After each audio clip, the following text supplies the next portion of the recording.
ini kita akan membahas materi tentang sosialisasi dan pembentukan kepribadian. Sosialisasi sendiri tidak terlepas dari kehidupan manusia sebagai makhluk sosial. Dalam proses sosialisasi nantilah kepribadian manusia akan terbentuk secara tidak langsung. Nah, sebelum lanjut kepada pengertian sosialisasi secara general, kita akan mendengar beberapa pendapat ahli mengenai sosialisasi. Yang pertama, menurut Surjono Sukanto. Menurut Surjono Sukanto, sosialisasi itu merupakan proses sosial di mana seorang individu mendapat membentukkan sikap agar dapat berperilaku sesuai dengan orang-orang di sekitarnya. Menurut Peter L. Berger, sosialisasi itu merupakan proses di mana individu mencoba untuk menjadi anggota masyarakat yang partisipatif.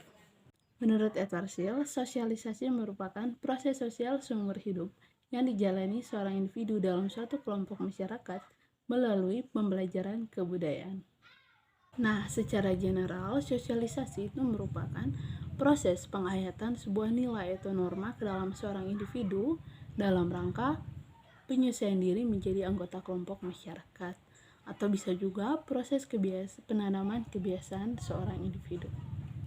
Sosialisasi tidak dapat berjalan begitu saja. Tentunya ada pihak-pihak atau orang yang melakukan sosialisasi.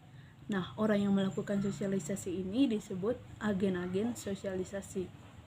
Terdapat 5 agen utama dalam pelaksanaan sosialisasi. Yang pertama, agen keluarga, kemudian agen sekolah, agen peer group atau kelompok bermain, lingkungan kerja, dan yang terakhir, media massa. Yang pertama, lingkungan keluarga atau agen keluarga. Keluarga merupakan institusi paling kecil dalam lingkungan masyarakat. Anak yang baru lahir akan mengalami sosialisasi pertamanya dalam lingkungan keluarga mengenai lingkungan budaya dan sosialnya. Maka dari itu diharapkan terbentuklah suatu lingkungan keluarga yang harmonis bagi setiap anak atau individu. Kelompok bermain merupakan agen sosialisasi yang memiliki pengaruh besar selain keluarga. Seorang individu atau anak kecil yang ketika berada dalam kelompok bermain akan bermain dengan teman sebayanya, akan berinteraksi. Nah, hasil interaksi inilah yang akan membentuk kepribadian seorang individu. Kemudian yang ketiga, sekolah. Sekolah merupakan agen sosialisasi pendidikan formal. Dalam sekolah nanti, seorang individu akan mempelajari hal-hal yang tidak mereka dapati dalam lingkungan keluarga, kelompok bermain, maupun teman sebaya. Sekolah juga berperan dalam penerapan nilai-nilai yang akan diterapkan suatu saat nanti ketika seorang individu tidak lagi bergantung pada keluarga atau orang tuanya. Kemudian agen lingkungan kerja. Nah, dalam suatu lingkungan kerja ini pasti memiliki aturan-aturan atau ketetapan yang harus diikuti. Melalui ketetapan dan aturan inilah nanti seorang individu akan mengalami proses sosialisasi. Mereka akan belajar mengenai hal-hal yang akan mereka terapkan dalam lingkungan sehari-hari. Sebagai contoh, sebuah institusi memiliki aturan untuk tidak datang terlambat melebihi batas waktu. Nah, dari situ seorang individu akan belajar mengenai kedisiplinan. Kemudian agen sosialisasi yang kelima merupakan media massa. Nah, media massa ini juga cukup berpengaruh dalam sikap dan tindakan masyarakat. Melalui berita-berita atau informasi yang mereka sajikan, masyarakat secara tidak langsung akan menanamkan nilai dan norma yang diterima, entah secara visual maupun audio. Pengaruh nilai dan norma yang masuk ke dalam diri suatu individu itu pun bergantung pada arus informasi yang mereka dapat. Oleh karena itu, bijak-bijaklah membaca sebuah informasi. Selain dibawa oleh agen-agen sosialisasi, sosialisasi juga dipengaruhi oleh beberapa faktor. Yang pertama, sifat dasar atau keturunan. Nah, sebagai contoh, seorang individu A memiliki ayah dengan watak yang sopan dan ibunya yang lemah lembut. Secara genetika, gen dari ayah dan ibunya akan menurun pada individu, sehingga dia memiliki kepribadian yang lemah lembut. Kemudian yang kedua, lingkungan prenatal. Lingkungan prenatal itu merupakan kondisi seorang individu ketika masih berada dalam kandungan ibunya. Lalu yang ketiga, perbedaan perorangan. Setiap orang memiliki sifat dan kepribadian yang berbeda.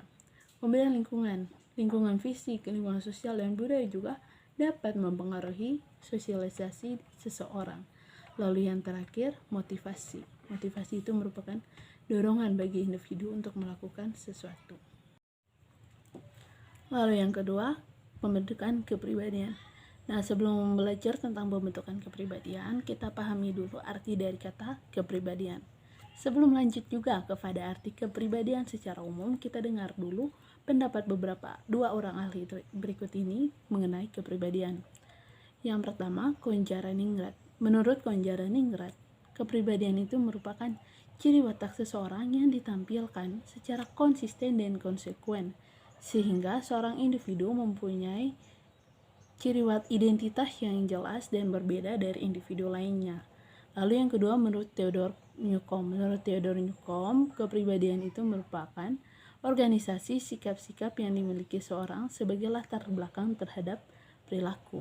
Nah, menurut Konjaraningrat tadi itu kepribadian itu merupakan ciri watak yang selalu ditampilkan, yang secara konsisten dan konsekuen selalu ditampilkan sehingga seorang itu berbeda dengan manusia lainnya.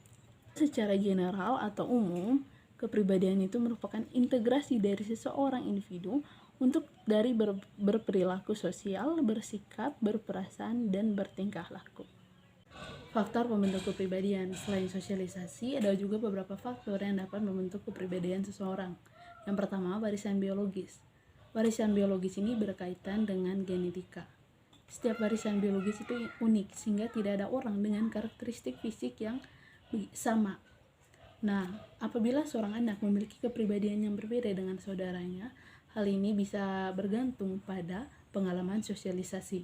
Kemudian yang kedua, lingkungan fisik. Sebagai contoh, orang Quechua dari Peru digadang-gadang merupakan orang paling keras di dunia. Hal ini dikarenakan hipoglikemia yang mereka rasakan. Hipoglikemia ini merupakan akibat dari kekurangan makanan di daerah sana. Lalu yang ketiga, kebudayaan. Kebudayaan ini selalu hidup dan terus hidup dalam diri seseorang sehingga dapat membentuk kepribadian seseorang. Kemudian yang keempat, pengalaman kelompok. Setiap individu pasti pernah hidup di kelompok-kelompok tertentu yang akan mempengaruhi gagasan serta norma mereka pada suatu kondisi tertentu. Dari sinilah kepribadian seorang individu pun dapat terbentuk. Lalu yang terakhir, pengalaman unik. Perjalanan setiap individu itu tentu berbeda. Dari sinilah pengalaman-pengalaman unik yang mereka jalani akan membentuk kepribadian seseorang.